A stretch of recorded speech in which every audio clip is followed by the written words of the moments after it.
Ayun, sa magandang umaga sa lahat nyo, sa inyo mga kamotor, mga ka-Civic. At meron po tayong gagawin ngayon para sa ating Honda Civic.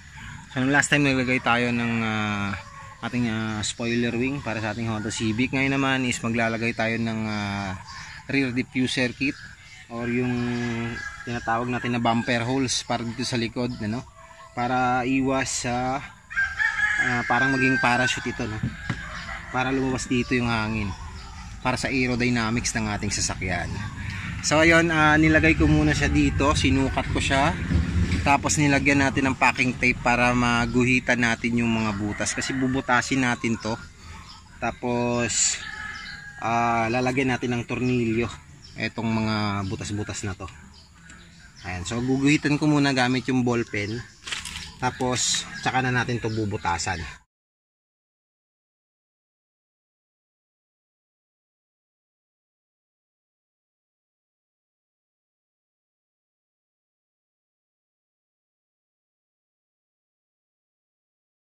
So ayun, naguhitan na po natin. Ayan, ginuhitan natin ng ball pen.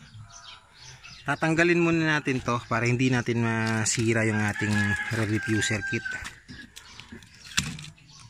So yung daan ng ball pen yung magiging guide natin. Tanggalin lang muna natin to. Ayan. Ay, mabubutas na tayo gamit ang barena. Bubutasin muna natin yung mga lagayan ng screw.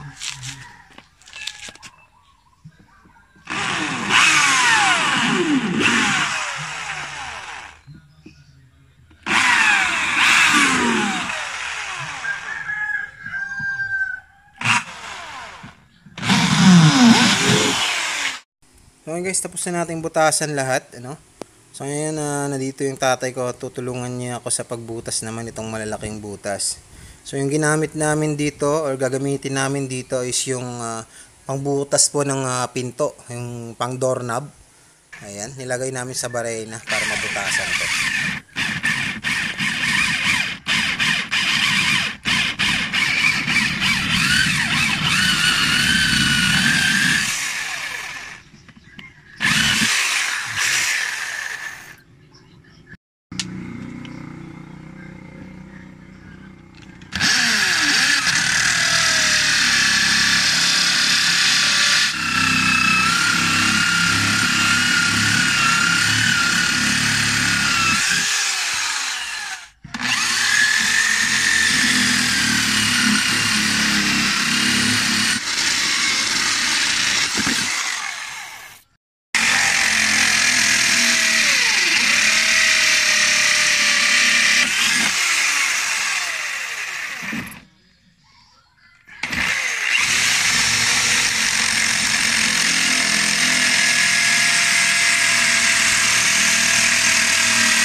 Bugan.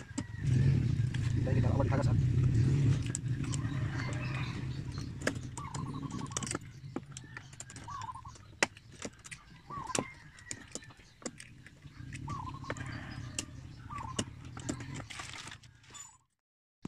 Ito na po, tapos na po ang ating rear diffuser kit. Ayan, speed holes installation sa ating Honda Civic. Pogi.